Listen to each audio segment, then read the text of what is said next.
Let me do that again. Good afternoon, everybody. Welcome to the Institute of Critical Care Medicine's Grand Rounds. Today is Thursday, 10/13. And it is my great pleasure to introduce to you Dr. Damien Noon from the Hospital for Sick Children in Toronto. The Hospital for Sick Children is not only a premier institution in Canada, but worldwide, in many ways, a leader in both critical care, certainly nephrology, and a wide variety of other subspecialties in academic pediatrics. He's a program director for pediatric nephrology. He did his training at the Great Ormond Street Hospital, which is another hospital of great renown in the world of children's health in London, as well as completing more training at the Hospital for Sick Children. There was, and hopefully Dr. Noon doesn't mind me mentioning that there was a brief interruption in his medical training where he did spend some time on tour with Riverdance. So he's a multifaceted clinician and I guess a Renaissance gentleman. He is he also has completed the clinician investigator program and an MSc at the University of Toronto in program of cell biology. And he has done clinical work in the areas of vasculitis, glomerular diseases, and dialysis. He has multiple roles within the Department of Pediatrics at the University of Toronto. What is this about? And around competence by design, competence-based medical education, and equity, diversity, and inclusion. And he is a mentor with the Diversity Mentorship Program. So without further ado, I want to introduce to all of you Dr. Damien Noon, who will be giving us grand rounds. Thank you, Dr. Noon. Yeah, thank you.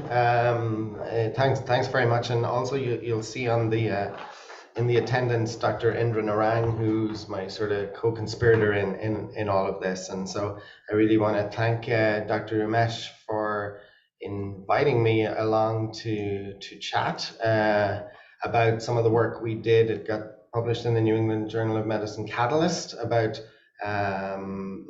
working on allyship that we did, and a workshop we did called Unlocking the Power of Allyship.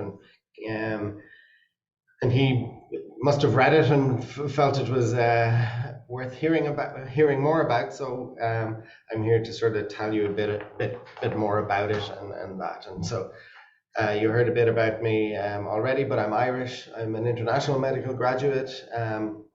I came on fellowship here to sick kids, and I sometimes joke that I forgot to go home. In fact, I probably should recognize and acknowledge that I was extremely privileged to have the opportunity to stay on here. You know, I may sometimes like to think that it's all based on merit, but I realized there were likely many sort of favorable biases and opportunities afforded to me by way of the fact that I'm white, I'm English speaking, that Irish medical schools and doctors are considered good or hardworking, and my accent was considered charming. I do realize that at no point has anyone ever stopped me or held me back or taken anything away from me because of the color of my skin or my religion or any other reason. So I've had lots of lived experiences. This has been recorded and going to appear on YouTube, so I'm not going to go into too much of my lived experiences, but it suffices to say that I've had lots of experiences that have given me empathy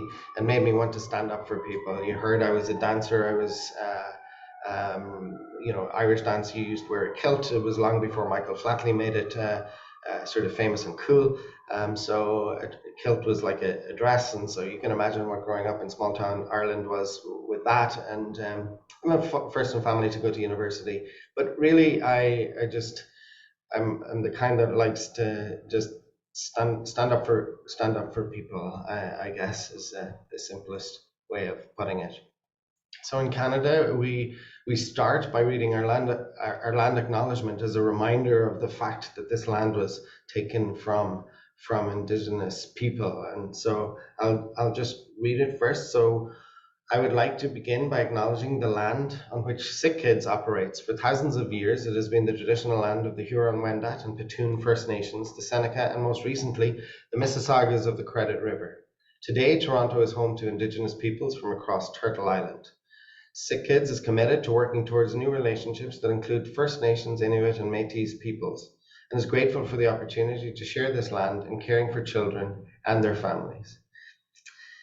And as settlers and non-Indigenous people, it is our job to sort of move past these land acknowledgements and into some action. And it's our shared responsibility to learn about the treaties that govern the land that we live on and to uphold them, and to learn and implement the recommendations found in Canada, for instance, in the Truth and Reconciliation Commission. And it's our responsibility to stay educated about the issues affecting Indigenous communities today and the health inequities that they face. And we think about this and we remind people about it, and not in a tokenistic, oh, let's read the land acknowledgement, but in a way to think and ponder on how might we or I commit to continue to address the health disparities between Indigenous communities and settlers. So the objectives, really I'll mix in parts of the workshop, the Unlocking the Power of Allyship, and also parts of a subsequent workshop, because EDI stuff or any of this training, it's not just give one workshop and all's going to be cured and everybody's going to be woke and not racist and that everything's going to be well. It's a continuous process of learning and ongoing delivery of these workshops. So I'll also introduce some of the concepts and things that we discuss in one of our second ones, because we're far from perfect up here. It's not it's not that Canada is great or anything like that compared to anywhere else. Some of this stuff will be quite basic perhaps for some people, and some of it might be new for others. We've found that during our delivery, some people say, oh, I knew all this, tell me something new. And others are like, wow, I had never heard of this. I had never heard of any of these. So, there'll be some new and some old for people. But really, I want to get down to some of the brass tacks and basics about some of these key concepts and their definition, and how we tell people about it and teach them about it. A little bit of an exploration of the impact throughout the talk on the impact of bias and microaggressions, whether or not you like that term or not, and just full-on racism that is in healthcare and has serious implications for our patients. And then to illustrate how our foundational allyship program might engage and empower individuals to actually become actionable allies, to actually go and do some of the work on the ground. And then also, I'll go through some of the strategies to foster a more equitable and inclusive environment that perhaps you as a bigger division or community can take on board for yourselves. And there are no conflicts of interest to disclose from this, apart from my white privilege, I would suppose. The first thing about this is, we're very much aware of safe spaces, but for a lot of this work, we need to move a little bit forward towards what's more better termed a brave space. So where many different points on a journey of learning and growing are acknowledged, and people we can talk about things, perhaps we will offend some people, but we're trying to do it in a way that we're trying to learn. So not intending to harm, but to really get greater knowledge and understanding. So it's always important in these things to acknowledge that there's going to be some discomfort on both sides. There'll be discomfort in white people with privilege, and that can be uncomfortable for people, and the people in power, to realize, oh, I have power and privilege, and therefore if I'm on this side of the coin, there are others on the other side of the coin that are marginalized and oppressed just by very nature of, it's like a coin and it flips. And obviously people who are living this experience will feel and find some of the discomfort. So the first one is like implicit. Let's start off with like our implicit or unconscious bias, and what is it? So it refers to prejudicial attitudes towards and stereotypical beliefs about a particular social group or members. And these prejudicial attitudes and stereotypical beliefs, they're activated spontaneously and effortlessly, which often result in discriminatory behaviors. It's when you're on autopilot. There's neurobiological basis to a lot of it, to like spot things quickly and make quick decisions. But if you've been exposed to things over the course of your life, for instance, CNN pictures or certain pictures, and you associate that with say a black man is dangerous and he's going to be scary, then you have that instinctive sort of unconscious belief to do it, kind of like a fight or flight. And so there are numerous examples, and I'm sure you have seen and witnessed and are aware of many of them in healthcare. And healthcare professionals exhibit the same levels of implicit bias as everybody else. We're not no great heroes. We are full of all the same biases. The ironic thing is the impact of our biases are sometimes worse on the health and outcome for our patients. In Canada, there's Indigenous peoples in North America probably as well experience enormous health disparities compared with the general population. Doctors assume their Black or low-income patients are less intelligent, more likely to engage in risky behaviors, less likely to adhere to medical advice. White male physicians are less likely to prescribe pain medication to Black patients than to white patients. Women presenting in cardiac arrest or cardiac heart disease symptoms, they're significantly less likely than men to receive the diagnosis, sometimes being attributed to stress, anxiety, they're histrionic. Pregnant women face discrimination from healthcare providers based on their ethnicity and socioeconomic background. Newborn babies, there's a big study where Black babies received better care from Black doctors than they did from white doctors. So all of these things are there. And then on the other side, us healthcare workers are also experiencing bias and biases towards us. Nurse, can you find me a doctor? The assumption that the woman who comes in as a doctor is there to actually take out the trash or take away your tray. Do you even speak English? Where are you from? Are there any like real doctors from America here or Canada? And it's it's the same in Canada as I'm sure it is there. A study looking at Black physicians and trainees in Ontario, where we are here now, show that more than 70% of respondents reported negative experiences based on their race. And so a few years ago, we probably believed that we were an equitable, inclusive environment until we were shown the results of a Voice of the Resident and a Voice of the Fellow survey. And personal narratives as well. Basically, 44% of respondents experienced microaggressions, bias, racism, and discrimination in healthcare. The rate was highest in racialized females, particularly if your religion was identifiable, so you're wearing a hijab. Racialized residents were 2 times more likely to have their competence questions than white males, and there was a complete lack of equity, diversity, and critical inclusion in our healthcare system, with implicit bias, microaggressions, harassment, discrimination, and racism rampant.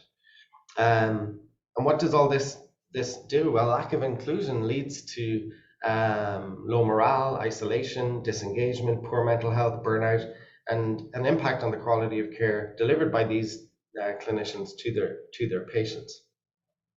And being complicit in a system means not actively challenging or disrupting it. And if your identity or your social location puts you in a position of privilege during any conversation about racialized immigrants, for instance, staying silent when racist or xenophobic comments are being made is complicity. And as Jamie Oot says, if privilege guilt prevents me from acting against oppression, then it is simply another tool of oppression.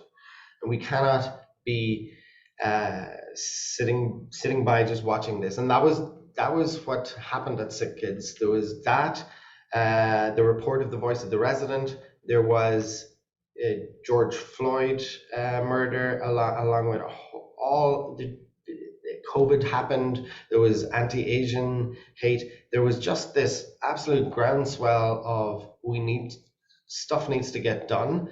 No more meetings about meetings and writing a policy or writing a this, that, and the other. That stuff had to happen too. But there was a real plan to like, let's get some action. Let's teach people some of these, give them some of the tools, and let's get on the ground. And myself and Dr. Narang, Indra, we did over 40. In fact, I'm probably on plus 50 workshops between all that I've done over the last couple of years at least. But our goal was action, and to foster a culture of inclusivity through allyship workshops, to promote individual, group, and leadership accountability through more intentional actions. And we designed this with the help of our colleagues at U of T and designed this workshop and helped deliver it by trained sort of facilitators, people who were recognized as EDI champions, some with a lot more expertise than others. I didn't come into this with a ton of, no degree in EDI work or anything. So I came in like humble, with nothing but humility and a desire to learn and help people do better, do the work, shut up and do the work. That was my attitude. We started off with the leaders first, because this has to happen at the top. So we targeted the executive, the highest people we could, because it's very important for them to see it, hear it, and they're going to be your biggest role models. We wanted to, and then we delivered it. We basically delivered this to all faculty, all trainees, non-MD staff. We got others, trickled out and got administrative staff to deliver to administrative staff, and we just disseminated it as broadly and as quickly as we possibly could. Our focus was on attendance and engagement, and not on mandatory, because it's, we didn't want to beat them with a stick of you should come to this and you must come to this, because there's that's been shown that doesn't work. Starbucks or these places who have mandated implicit bias have sort of shown that, well, people are reluctantly showing up for it, and they don't want to do it. So it was not mandated. It was delivered, we'll talk about this near the end, delivered during standing business meetings. So when we would catch everybody there, it was interactive, and initially it was great, it was in person, and then we had to flip like everybody else to Zoom and virtual, which had its own challenges. The key themes, before I start going through some of the stuff that we did, the themes were introducing, defining, and discussing things like implicit bias, equality, equity, diversity, and inclusion, intersectionality, oppression, power, privilege, how this all interacts, and how this creates oppression and marginalization. And then, what is an ally? What does an ally do? And how can you empower people to be able to speak up and do something authentically in the moment, where possible, depending on their level or how much power they felt they had.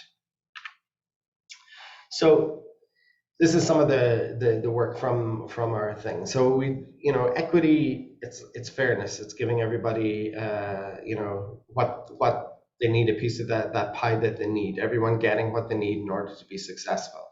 And diversity is bringing in the variety of unique things and qualities and characteristics that we can identify with. And inclusion then is a culture in which individuals with a wide range of diversity are actually truly embraced, respected, accepted, given a voice, allowed to express their opinion, and truly valued.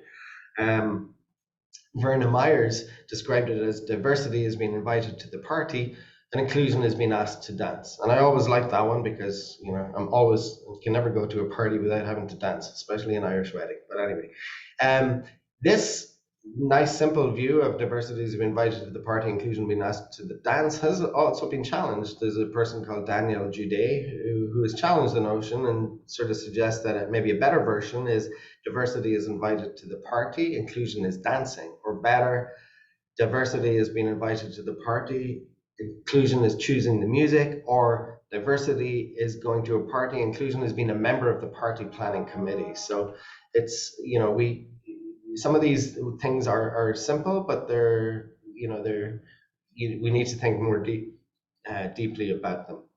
So the importance of an EDI culture is pretty obvious. Excellence depends upon creativity in research, clinical care, education. Creativity comes from diversity, and the advantages of diversity are achieved through inclusion. I learned this in Riverdance. I learned from Black American tap dancers. I learned from flamenco dancers. I got trained from Russian ballet dancers who would typically say, "Невозможно, this is impossible." Had to like readjust how I was holding my arms. So then Irish dancing became even better. It became greater than just the one little Irish dance that we had coming out of Ireland, because we embraced all that creativity. And science benefits from diversity. In fact, that's also been well recognized. Physics is one of the first to sort of realize this. African Americans, Hispanic Americans, and Native Americans have typically make up about 1/3 of university-age citizens in the United States, but less than 11% of bachelor's degrees in physics were awarded to people from these groups, and around 7% of physics PhDs granted to US citizens from racial and ethnic minorities, so just 60 to 70 students each year. So physics took it upon themselves to try and sort this out, and they took steps as an institution to try and draw from a broader pool of talent, to not judge on the prestige of their undergraduate institution or the preparation they received at that school and the money they were that afforded them the ability to get all those courses to do better at all these tests, but try and really focus on what matters: their aptitude, drive, and ingenuity. But it demands effort, and you can't just, you can put people off by the wording of advertisements. They're not going to consider themselves outstanding or excellent, and so they mightn't even reply. And then when you do get them in, they're not going to stay unless you have a very strong system that supports them, mentors them, and ensures their success over the initial period. The tragedy of the Titanic provides another analogy for the difference between equality and equity. There were 20 lifeboats on the Titanic, enough for 1,176 persons. The same number of lifeboats were available to all the 2,240 passengers, but only 492 survived. Yet 61% were first class, 42% were second class, and 24% third class. And the lifeboats were launched from the first class decks first, second class decks second, and there were no decks or lifeboats dedicated to the third class, and no direct access to the boat deck where the lifeboats were given to the third class passengers. This lady, Miss Honor, or Nora Fleming, she was my great grandaunt. Her sister sent her home the money for a ticket. Her father bought a cow, so she saved up the money, sent it back again. She got on the Titanic, I'm afraid, and she was in third class and never made it. So equality, equity, and justice. People have often seen this diagram, I'm sure. Equality shows how everyone benefits from the same resources and supports. Everyone is treated the same. Equity, everyone receives the supports and resources that they need. They're given the boxes to help them stand up to see the game. And then barriers to the inequities being addressed and taken away. This is giving access to everybody, and this is, true justice. Problem with this graphic, though, is it suggests that some people need more support to see over the fence because they are shorter, or it's something inherently wrong with them. For instance, when it comes to school funding, this image would imply that students in low-income communities or people of color and other marginalized communities need more resources in their schools because they are inherently less academically capable. But this should really be termed the opportunity gap, because the problem is not in the abilities of the students, but in the different opportunities they're given. And it's often rooted in a history of oppression and systemic racism and the country's growing economic inequality. And this metaphor is actually a great example of deficit thinking, an ideology that blames victims of oppression for their own situation. And so recent graphics of all the same height. People are, of the same height, and they show little holes in the holes in the fence to sort of represent the subterfuge that's sometimes used to get through barriers, and then to justice, where allies are trying to help pull down and disrupt and take away the barriers. Another important concept in all of this is intersectionality, acknowledging that, you know, there is no such thing as a single issue struggle, because we do not live single issue lives, as Audre Lorde put it, or Kimberly Crenshaw, who coined the term intersectionality. It was a legal scholar, and who, you know, created this term to demonstrate the, you know, how all of these are interconnected, and how they can all lead to sort of summative or additive forms of oppression. The next thing in our workshop is to look at, you know, to introduce power and privilege, and a way to sort of get people to do this is to ponder these statements, these social identity statements from your namesake Mount Sinai up here in Toronto. And when you read these, you think, do I answer yes or do I answer no? And some people are not aware of these struggles or situations. If it doesn't affect you, then you may not even realize what your colleagues are going through. There's some discomfort and guilt. I remember when I read it the first time, I was like, oh my God, I feel guilty. I answer yes to all of these. I hadn't even thought about that. So it's just a nice way for people to sort of read and hear and realize, oh, I'm actually, yeah, I have privilege in that thing, that I never even thought. And that's the beginning of beginning to understand and put yourself in other people's shoes. Another way of explaining white and understanding white privilege came from this great article where this black lady, Laurie Lakin Hutcherson, responded to her white colleague who called her out on Facebook as to, like, you know, oh, I'm not, you know, I'm not racist and whatever. And she describes in her article, and it's worth looking, about all the situations where she has not, you know, to clearly explain why you have white privilege. So never realize that your skin color alone makes other people hate you.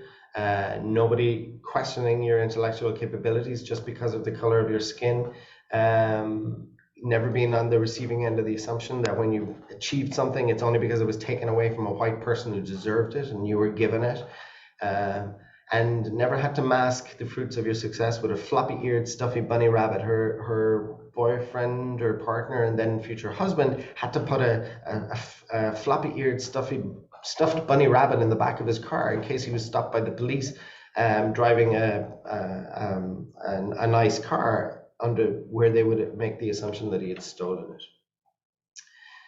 And microaggressions, love it or like it or lump it as a term. People have mixed feelings on it, but it was originally defined by Chester Pierce, from Black American man and psychiatrist from Harvard who played American football with the Harvard team. But he describes in some of his things a lot of the experiences he had playing football, going down to playing football in the South, having to enter different doors, stay in different rooms, use different washrooms, not being allowed to play in certain games, etc. But he described, you know, the snubs and humiliations, the 1,000 little cuts and things that kind of like mosquito bites that Black people hear and feel all the time. And there are different types, like microassault, microinvalidation, insult, and environmental microaggressions. Like you're walking down the corridor and all you see are pictures of white men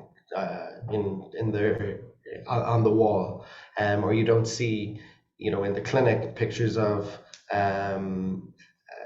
two moms, two dads, or, you know, people who look like you.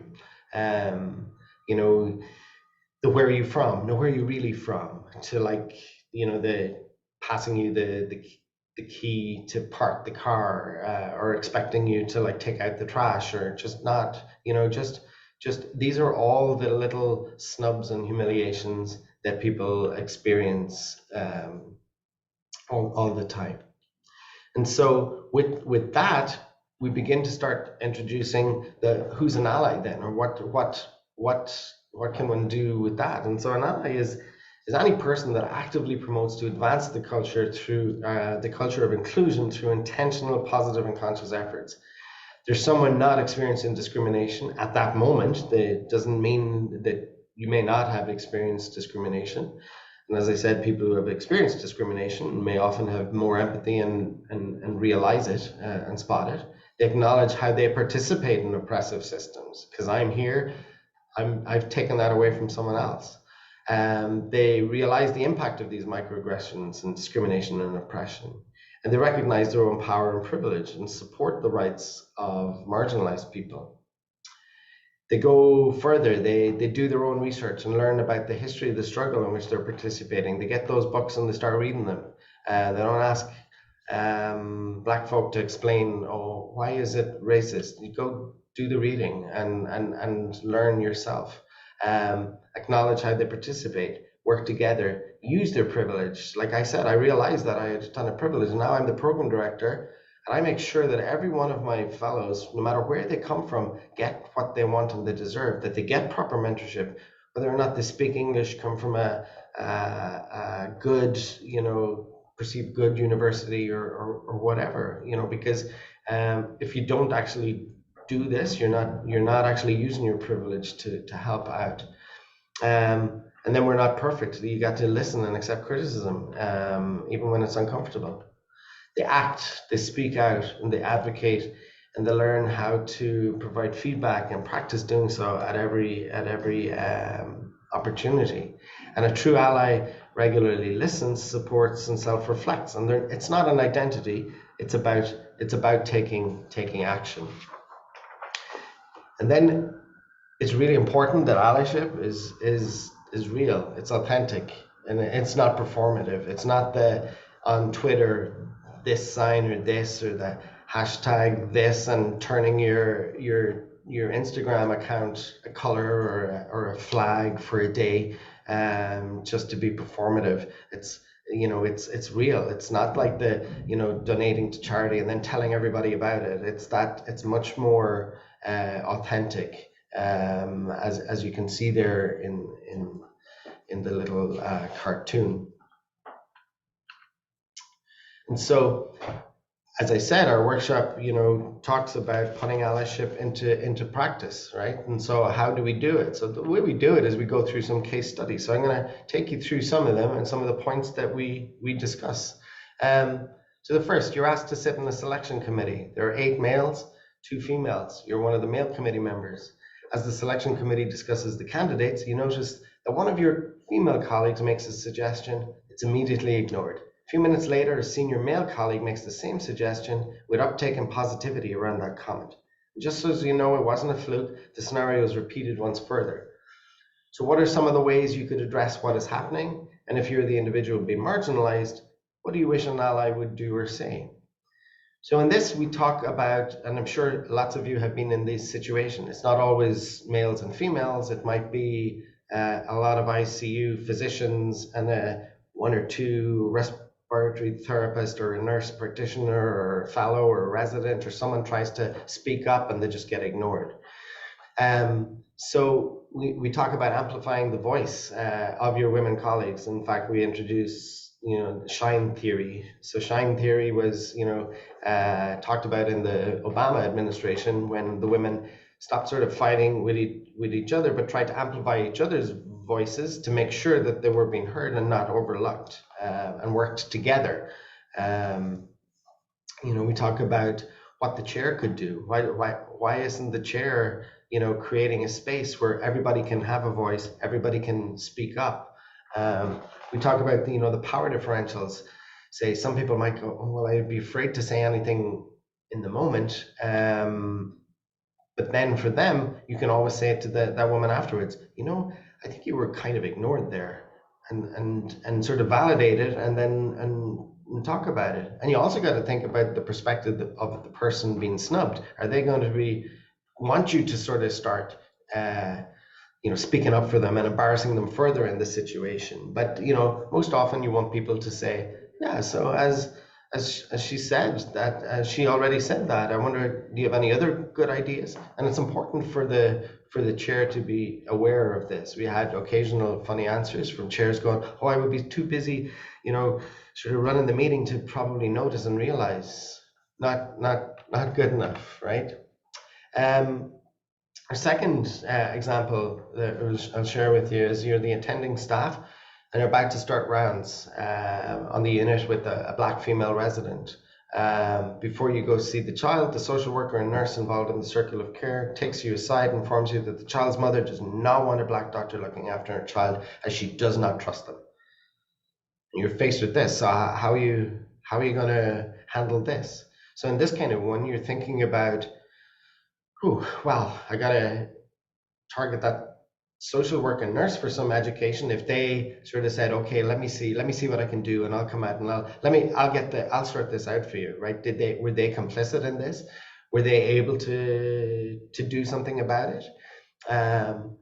You got to think, what's the resident going to want? Does the resident want you to come marching in there on your big white horse going, stop with this racism, and embarrass them worse or make it worse? You got to find out what does the resident want? What do they want you to do? Maybe they're like, I don't want to see that patient. I don't want to do this. Or maybe they want you to go, yeah, no, that'd be brilliant. Can I come in with you? And you sort of say that. That's good. And then the thing of calling out, calling out versus calling in can come into this. Whether you call someone out to like actually try and, if someone is being hurt or in sort of like danger, if you like, then you need to call it out and call it for what it is. That this is racist, it's not acceptable. All our workers are qualified and we don't tolerate this. And it's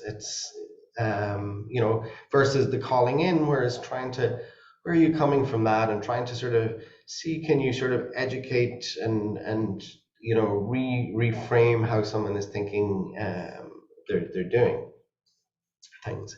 And so we provide them with the sort of the allyship toolkit, which is, you can see here, like the read, the speak up, reflect, confront biases, all those kind of things. And we through the things, we give them ways to say, like, I'm sorry that happened to you, but how can I help? I believe you. I'm not sure if you meant to say this, but it sounded like, or that wasn't very cool. Or sometimes it's just whoa, did you really say that? And pointing it out. And the other thing that's important to learn is like reflection and ownership. When you make a boo-boo, or you make a mistake, or you say something, or someone calls you out for like saying something, which has happened to a lot of us, I'm sure. Is to like actually acknowledge it and model acknowledging it, owning it, and opening up. So that's great. So we did this workshop. How is it perceived? I guess we were in a rush to get it done, so we didn't think about pre-test, post-test, trying to like prove. We just, as I said, we just started doing the work, but we did like seek feedback and continue to iteratively try and change it as we were going along. And so we asked some questions. And so, respondents, the vast majority felt they agreed or strongly agreed with that it helped them understand stuff, reflect on the issues, gave them some practical tips and tools, and they at least went away intending to do something with it. It increased their awareness of other people's difficulties and the barriers they might be facing. So I'll be more aware. I've gained some insight. I'll be more aware of the structural barriers. They became reflective of their own privilege and practices.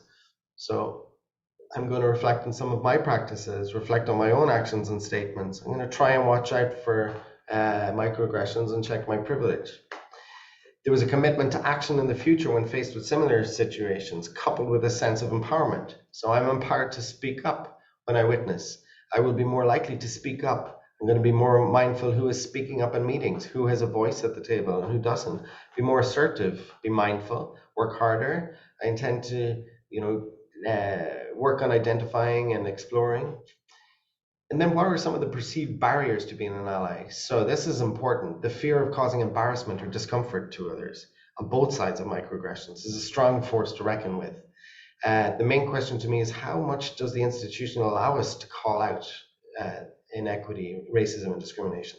And the challenge in responding to microaggressions in a way that does not publicly shame the aggressor might actually trigger shame, and although that might, the target of the comment feel validated, might actually escalate. So it's the public shaming and making people feel go red and get their back up, and maybe it's not going to work, and that can happen with and it's one of the challenges with calling out.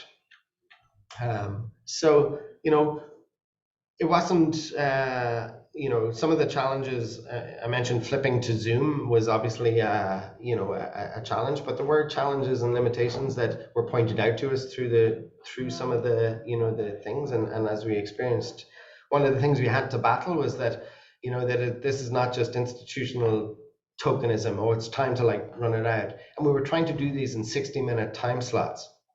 We're trying to do it in a time slot where, well, they're meetings, they're set meetings. We're not mandating you have to go to this training. We swooped in and tried to do it in those time slots. So people often go, can you really do this in an hour? Can you really sort of make changes? But I think with repetition and the subsequent workshops, from the leadership down and a trickle down, there's a hope you can at least get something done. We didn't collect socio-demographic data on either the attendees or the respondents to the survey, so we're not entirely, particularly when it went to Zoom. When it was in person, you could see who was in the room. You could read faces. I'm talking to a screen here, looking at my notes now, but in the real world, you could see faces. You could see people heads down, heads up, nodding. On Zoom, you often were faced with black screens and cameras off, and you didn't know, were you offending people, were you on track, or whatever. And it's really important in any of this to ensure that what you're doing is actually perceived to be helpful by those directly impacted by the oppression, and that your interventions do not just constitute feel-good saviorism. And measuring impact, I said we didn't start with oh, can we demonstrate that they have gone from A to B, that they're now better? Did behaviors really change? I guess we can't really say more than what they said to us. Some participants believed their provider roles were limited to addressing patients' immediate health problems. They did not see the need to advocate for equity and justice. And so that's that's not for doctors, leave that to the social justice warriors. It's this is the way some people think. Another thing, and I've hinted at it a little bit, with around the terminology of microaggressions. Some people say, look, they're microaggressions. It's not micro anything. It's macro. It's big. It's racism. Just call it what it is. The other things are the words. Some people are not happy with the word allyship, and they prefer accomplice. If you're an accomplice, you're actually you're standing there. You're not just saying hashtag Black Lives Matter on your Instagram. You're going to the march. Not only are you going to the march, you're actually standing in front of the black people with the sign, and you're putting your body on the line before them. That's a true accomplice, and that's taking it further. Or Rania Al-Mugamar talks about radical solidarity, that intentionally uses solidarity instead of allyship to transform the role from something that's kind of passive to something that actively fighting for transformative justice. So there were just some of the challenges and things that we experienced. The other thing I've hinted at is sustainability and advancing it, and so we did all our allyship workshops, and everybody was like, okay, so what's next? So it was okay, we've had to keep going, and we're keeping going and keeping going. And the next one we've done both of these, but I'm going to tell you about the mitigating implicit bias in clinical care workshop. And give you some examples of that one. One of these I just gave this morning to a local hospital.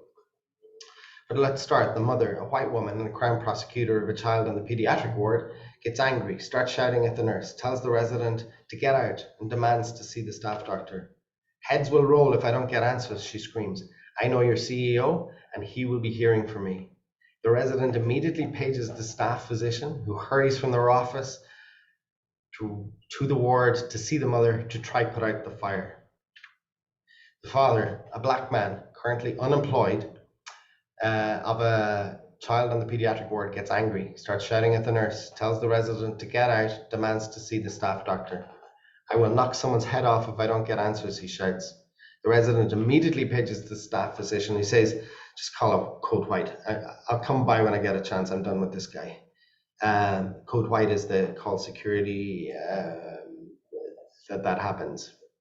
And I think this case is really good in highlighting some of the the implicit biases, and we fawn and to the white powerful person who can speak very posh and scary, and we we think completely differently and have different biases towards the black man who's unemployed, lower socioeconomic class. This is how he communicates. He just gets angry. Some people then are able to chat with him, talk with him, and help make him understand, and listen to him and hear him. Some are like, no, they're triggered and traumatized and don't want it and think it's unsafe.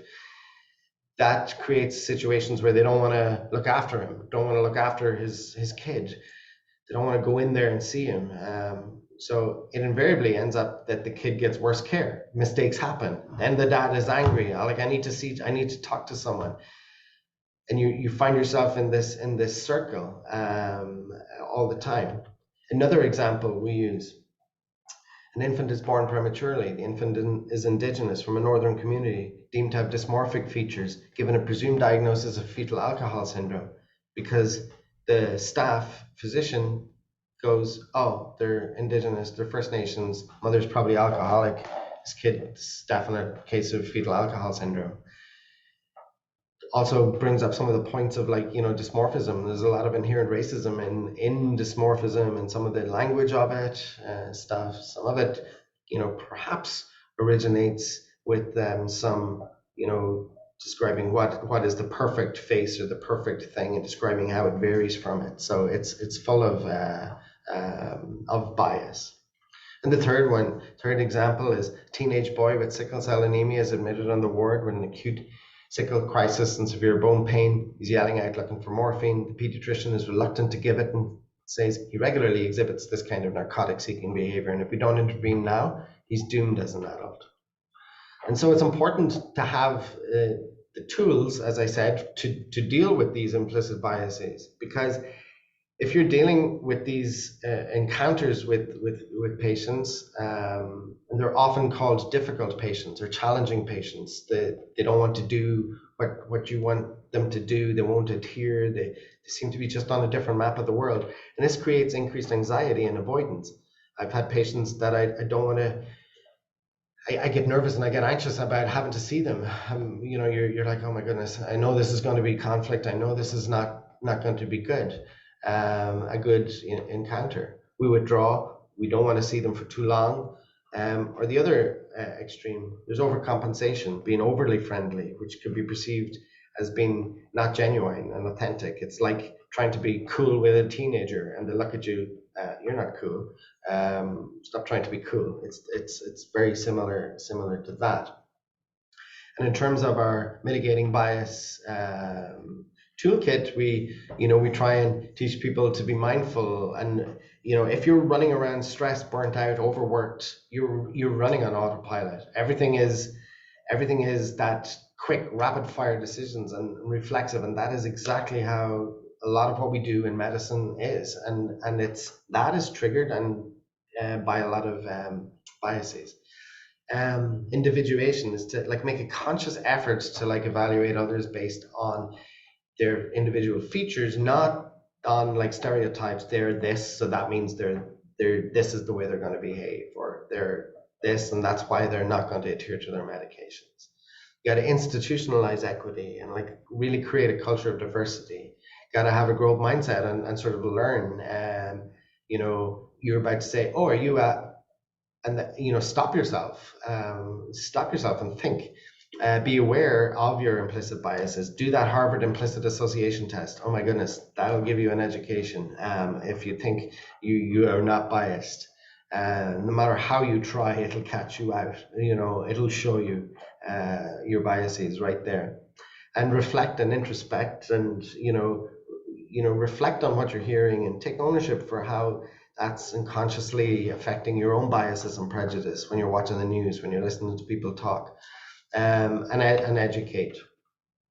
So you got to approach EDI as you would a new research interest, like learn, study, get in, increase your awareness, read the literature, learn the terminology. It's like a new language, a lot of this. Felt it's like it was as bad as my time in the lab, and then I did some medical education, and each one had a different lexicon. It's the same with EDI work. There's a language to it, a bibliography, if you like.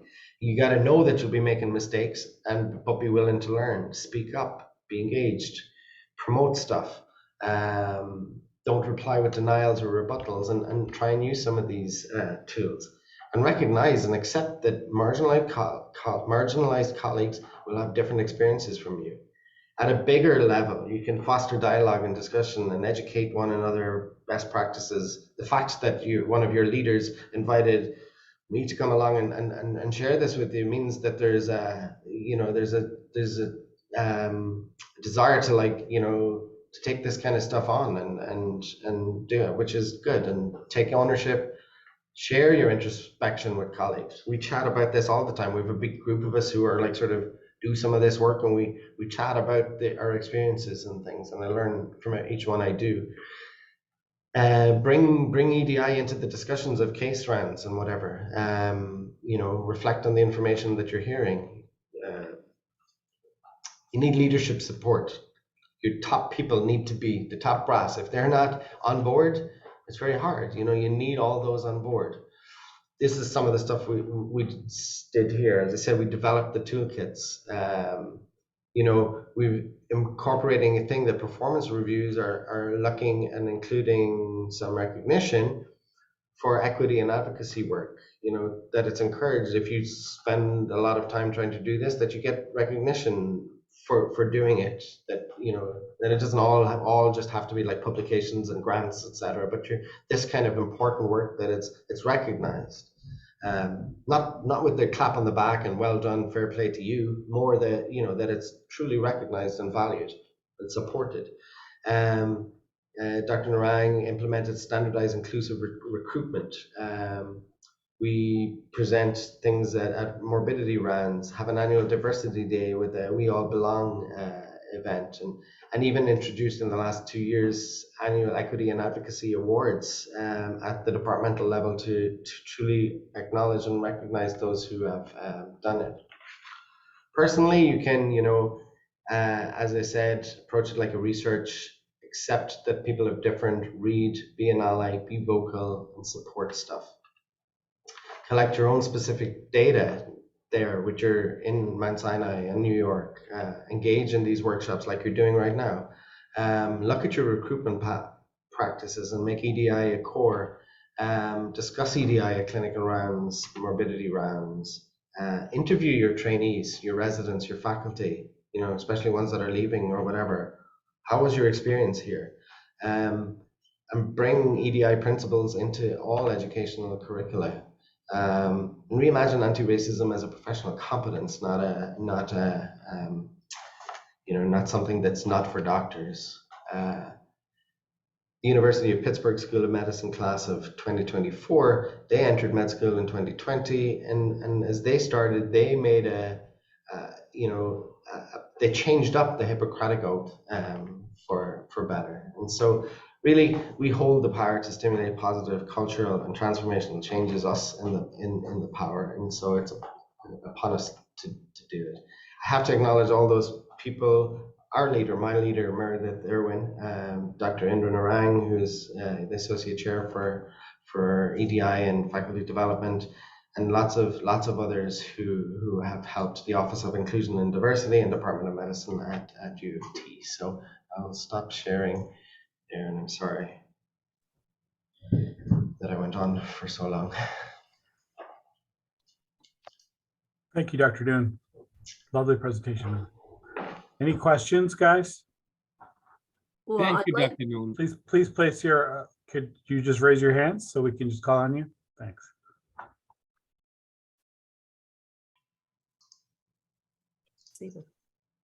Just go ahead, Dr. Brown. We have about 2 minutes Oh, left. Sorry about that. Yeah, well, this is a huge problem. I'm so glad we're addressing it. I can give you 10 or more stories of my own personal experience.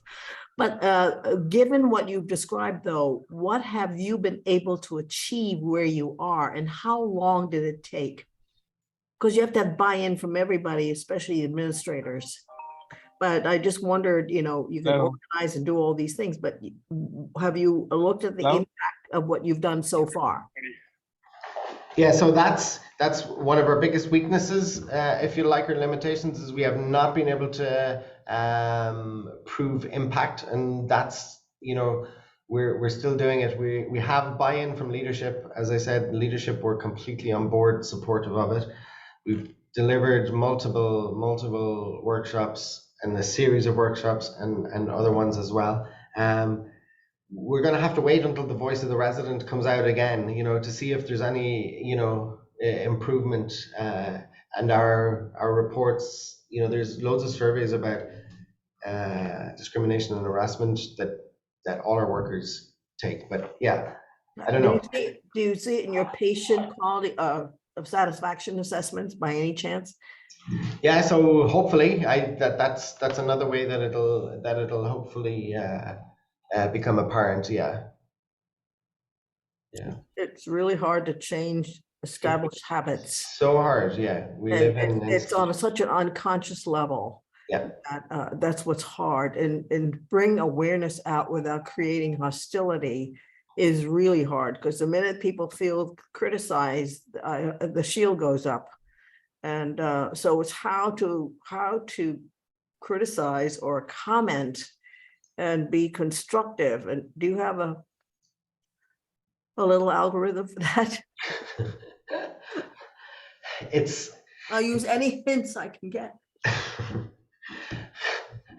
Where to start? It's trying to create that brave space. It's trying to, like, you know, the calling out and calling in, and just empowering people to have those conversations. I think is the best thing, because the more people that are and important people, you need important people, powerful people who are going to stand up for you.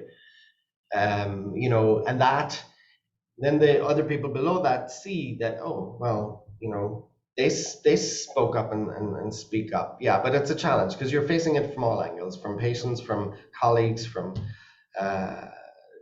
everywhere. Yeah. So it's role modeling.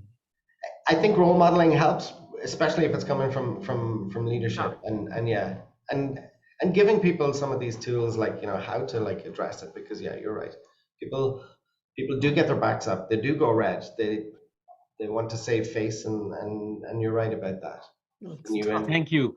No It's 2 problem. p.m. and we have to move on to the next meeting. But Dr. Noon, we are going to invite Dr. Narang the next time. There are so many interesting aspects of your work and the questions that arise out of it. Yeah. So that next time we can have a little discussion. And I mean, in about 12 months or so, just to report back on where we are. Okay. We have a lot of leadership buy-in. And we have to talk about grassroots up rather than top down. Thank you. Great. Thank you. Thanks a million for the invite. Bye.